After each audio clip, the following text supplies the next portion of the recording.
तो बच्चों इस वीडियो में हम डिस्कस करेंगे डीओई की तरफ से प्रोवाइड किए गए चैप्टर 6 के मोस्ट इंपॉर्टेंट क्वेश्चन को, जिसमें पार्ट 1 और 2 हम सॉल्व करेंगे दोनों मीडियम में। ठीक है, इससे पहले बाकी चैप्टर के इंपॉर्टेंट क्वेश्चन दोनों मीडियम में अपलोड है, कमेंट में लिंक मिलेगी, देख सकते हो। तो क्वेश्चन पे आ जाओ। Question number 1 and 2 are multiple choice question. प्रश्न संख्या 1 एवं 2 बहुविकल्पीय प्रश्न है। चार ऑप्शन है, कोई एक राइट है, तो ध्यान से देखो। क्वेश्चन 1 है lines that intersect each other at 90 degree. रेखाएं जो एक दूसरे को 90 डिग्री पर काटती हैं तो वो होती हैं लंबवत रेखाएं। ठीक है, परपेंडिकुलर लाइंस। ठीक है, बी ऑप्शन राइट है इसमें आपका। क्वेश्चन सेकंड है linear pair of angles forms. कोणों का एक रैखिक युग्म बनाते हैं तो कितने डिग्री का एंगल बनाते हैं, पता होगा आपको, 180। ठीक है ना, तो उसे हम बोलते हैं एक सीधी रेखा, यानी कि ए स्ट्रेट लाइन। ठीक है, सी ऑप्शन राइट हो जाएगा इसमें। समझ गए, इस प्रकार रैखिक युग्म होता है तो सीधी रेखा होती है, तो इसकी वैल्यू भी 180 होती है, रेखा सीधी होती है। ठीक है, ध्यान रखना, समझ गए। अगला देखो ध्यान से। Question number 3, which of the following pairs are supplementary angles. निम्नलिखित में से कौन से युग्म संपूरक कोण हैं।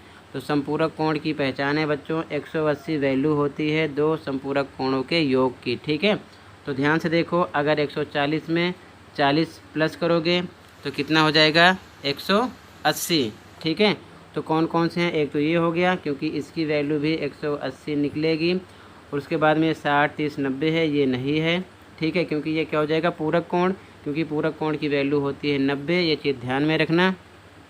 और हमसे संपूरक पूछ रहे हैं। उसके बाद में आगे देखो ध्यान से, ये नहीं है। 170 प्लस 10 जब आप मिलाओगे तो 180 आएगा प्लस करने पर, तो मतलब ये भी 180 निकल रहा है, तो इसका मतलब ये भी संपूरक कोण का युग्म है। ठीक है, अगला देखो डी, 55 प्लस 60, इन दोनों को प्लस करोगे तो 115 आएगा, जो कि संपूरक कोण नहीं है, ये भी नहीं है। ठीक है, तो क्वेश्चन में हमसे कह रहा है कि निम्नलिखित में कौन से युग्म संपूरक कोण हैं, तो जिनका योग 180 होगा वही आपके संपूरक कोण यानी कि सप्लीमेंट्री एंगल्स होंगे।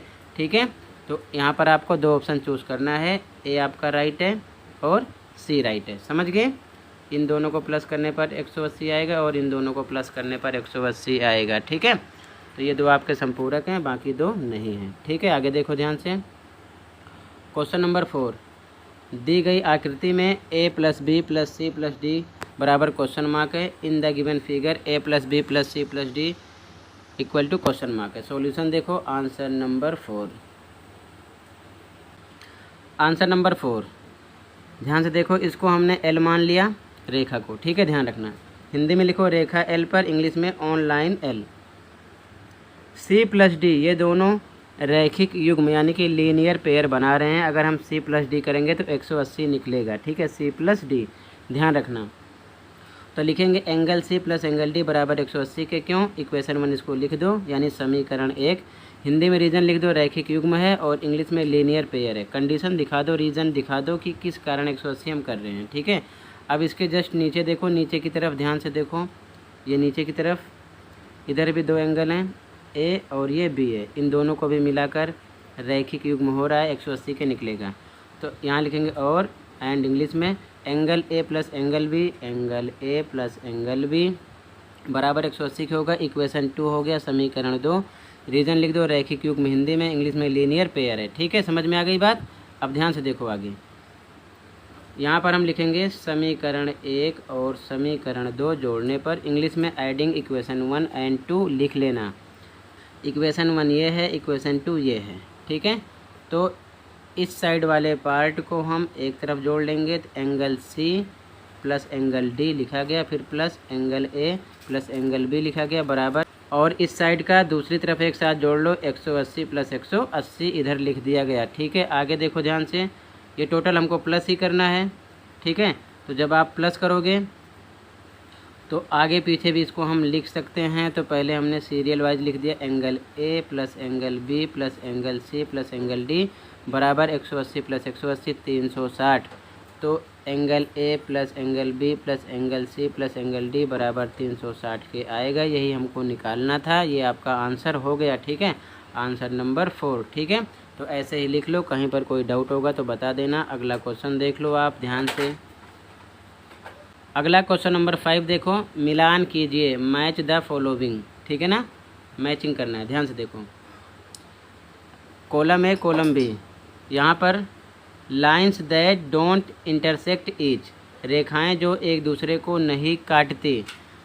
अगर दोनों रेखाएं एक दूसरे को नहीं काटेंगी तो ऐसे सीधी जा सकती हैं या ऐसे जा सकती हैं या फिर ऐसे जा सकती हैं, तो ये होती हैं समांतर रेखा यानी कि पैरेलल लाइंस। तो इसकी मैचिंग आपको समांतर रेखा से करना है। दूसरा है two angles whose sum is 90, दो कोण जिनका योग 90 हो। अभी मैंने बताया अगर 90 उनकी वैल्यू होगी तो पूरक कोण होंगे। कौन से होंगे? पूरक कोण, ठीक है। तो आपको पूरक कोण यानी कॉम्प्लीमेंट्री एंगल से मैचिंग करना है इसे।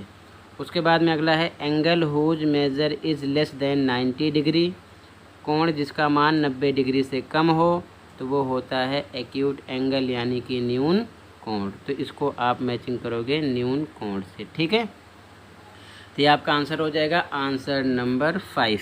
क्लियर है? कहीं पर कोई डाउट होगा तो बता देना। अगला क्वेश्चन देखो,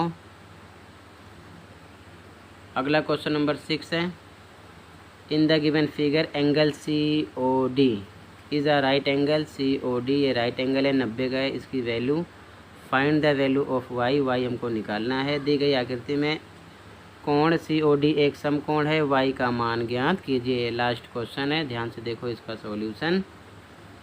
आंसर नंबर 6, हिंदी में लिखो रेखा AOB पर, मैंने यहाँ पर लिख दिया है AOB। ध्यान से देखो ऊपर पूरा रैखिक युग्म बन रहा है, ठीक है। तो क्वेश्चन में ये आपको पता है 90 दिया है, समकोण है तो इसकी वैल्यू 90 है। और जब भी ऐसे हो ना तो समझ लेना कि उसकी वैल्यू 90 है, ठीक है, ध्यान रखना। तो फिर से देखो यहाँ पर हम 40 प्लस इसकी वैल्यू कितनी है 90 प्लस y जोड़ेंगे। 40 प्लस 90 प्लस y बराबर 180 के। क्यों? हिंदी में लिखो रैखिक युग्म, इंग्लिश में लीनियर पेयर, ठीक है। अब ध्यान से देखो आगे, 40 90 जोड़ो 130 हो जाएगा, प्लस y बराबर 180। तो y बराबर 130 प्लस का है, इधर आएगा तो माइनस का हो जाएगा। तो y बराबर माइनस करने पर आपको मिलेगा 50, ठीक है ना, 50 डिग्री। ये आपका आंसर हो जाएगा आंसर नंबर 6, ठीक है। Question number 1 and 2 are multiple choice questions. प्रश्न संख्या 1 एवं 2 बहुविकल्पीय प्रश्न है। क्वेश्चन 1 देखो, if two lines intersect each other than the pair of vertically opposite angles is, यदि दो रेखाएं प्रतिच्छेद करती हैं तो शीर्षाभिमुख कोणों का योग होता है इस प्रकार, ठीक है। दो रेखाएं प्रतिच्छेद करेंगी तो ये एंगल इसके इक्वल होगा, ये वाला इसके। तो यहाँ पर आपका ए ऑप्शन राइट होगा, समान यानी कि equal. Second question, the sum of all 3 angles of a triangle is, एक त्रिभुज के तीनों कोणों का योग होता है 180, ठीक है, डी ऑप्शन। अगला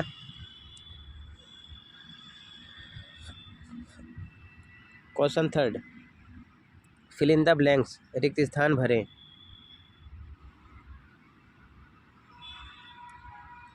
ए the sum of angles on a straight line is, एक सीधी रेखा पर बने कोणों का योग होता है। तो सीधी रेखा पर कोई सा भी एंगल बनेगा 180 का होता है, ठीक है। अगला, if two lines are perpendicular to each other the angles formed are, यदि दो रेखाएं एक दूसरे पर लंबवत हों तो बनने वाले कोण डैश होते हैं। अगर इस प्रकार से लंबवत होंगी तो 90 डिग्री बनेगा दोनों तरफ, ठीक है। क्लियर है? तो यहाँ पर आपको 90 फिल करना है। अगला, एक तिर्यक रेखा के एक ही तरफ और समानांतर रेखाओं के अंदर बनने वाले कोणों को डैश कहा जाता है। The angles formed on the same side of a transversal and inside the parallel lines are called. ध्यान से देखो, इस प्रकार से मान लो पैरेलल है यानी समांतर है और ये तिर्यक रेखा है, तो एक तरफ ये जो एंगल बनेगा इसे क्या बोलेंगे? तो इसे बोलते हैं इंटीरियर एंगल, ठीक है। तो इसमें आप लिखोगे इंग्लिश में इंटीरियर एंगल, ठीक है, इंटीरियर एंगल्स, और हिंदी में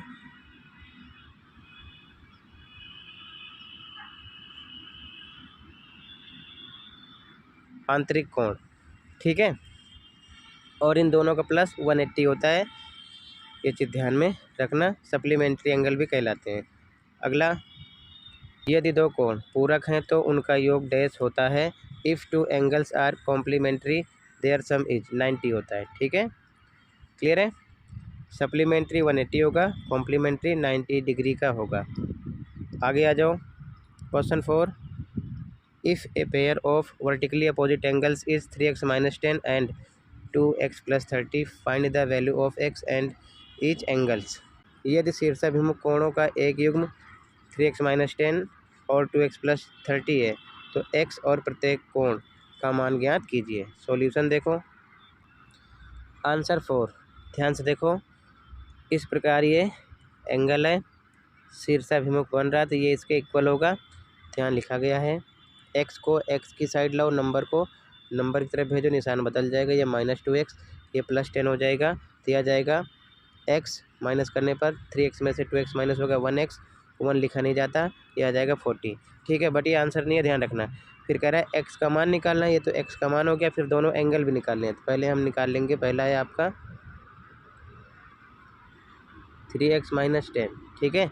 तो 3 पे 3 x की वैल्यू रख दो, कितना 40 - 10, ये आ जाएगा 120 - 10, 110 आ गया, ठीक है। अब इसका भी निकाल लो मान, इधर देख लो, ये है 2x + 30 है, 2 पे 2, x की वैल्यू कितना रखोगे 40 + 30, तो ये कितना हो जाएगा 110, दोनों इक्वल निकलेंगे, ठीक है। इसका मल्टीप्लाई करोगे 80 आएगा, 30 प्लस करो 110 आएगा, ठीक है। तो आगे आपको ये भी लिखना है, ध्यान रखना, ठीक है। ये लिखने के बाद में ये भी लिख देना। क्लियर है। आंसर 4 हो जाएगा। अगला क्वेश्चन देखो। Question 5, in the given figure AB and CD are parallel lines intersected by a transversal PQ at L and M respectively. If angle CMQ equal to 60 then find all other angles. दिए गए चित्र में AB और CD समांतर रेखाएं हैं जो एक तिर्यक रेखा PQ द्वारा क्रमशः L और M पर प्रतिच्छेद करती हैं। यदि एंगल CMQ बराबर 60 है तो अन्य सभी कोण ज्ञात कीजिए। ये डायग्राम है, यहाँ पर हमको ध्यान रखना है, ये भी निकालना है, ये भी सारे एंगल निकालने हैं, ठीक है। एक पता है, बाकी 3 इधर 4 इधर, एंगल निकालने हैं। सॉल्यूशन देखो। आंसर 5 यहाँ पर डायग्राम बना दिया गया है, ये ML मान लो, ठीक है। ये 1 2 3 4 5 मान लिया। अब ध्यान से देखो, सबसे पहले इस लाइन पर फोकस करो। 60 प्लस एंगल M इसको मान लेते हैं 180 के होगा, लीनियर पेयर, इंग्लिश में, हिंदी में लिखो रैखिक युग्म, ठीक है। तो M 60 इधर माइनस हो जाएगा, 120 मिल गया, M का पता चल गया। फिर से देखो, M इक्वल होगा L के, क्यों, Z जैसी आकृति है, ठीक है। तो M इक्वल L 120, रीजन लिखो एकांतर कोण है, अल्टरनेट एंगल, ये भी 120 आ जाएगा, ठीक है। 1 2 3 एंगल का पता चल गया। फिर से देखो ध्यान से आगे, एंगल 1 इक्वल 60 होगा, ये इसके इक्वल होगा, क्यों होगा, ध्यान से देखो, ये शीर्षाभिमुख कोण है, तो यहाँ पर वर्टिकली अपोजिट एंगल, हिंदी में शीर्षाभिमुख कोण, एंगल 1 का भी पता चल गया। फिर से एंगल M देखो, ये एंगल 2 के इक्वल होगा, ये भी शीर्षाभिमुख कोण है, तो लिख देंगे एंगल 2 भी आ गया, वर्टिकली अपोजिट एंगल, शीर्षाभिमुख कोण, ठीक है। रीजन लिख दो। आगे देखो ध्यान से, ये Z जैसी आकृति है, तो एंगल 1 एंगल 3 के इक्वल होगा, यहाँ पर लिख दिया गया एकांतर कोण है, अल्टरनेट एंगल, तो ये भी 60 हो जाएगा जब ये 60 आया है तो। फिर से देखो ध्यान से, एंगल 3 इक्वल 5 होगा, क्यों, यहाँ पर देखो ध्यान से, शीर्षाभिमुख कोण है, ठीक है।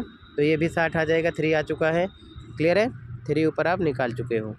अगला देखो 7, एंगल L इक्वल होगा एंगल 4 के, ठीक है। यहाँ पर देखो एंगल L ये इक्वल होगा 4 के, क्यों, शीर्षाभिमुख कोण है, वर्टिकली अपोजिट एंगल, तो यहाँ पर लिख दो, ये भी 120 आ जाएगा।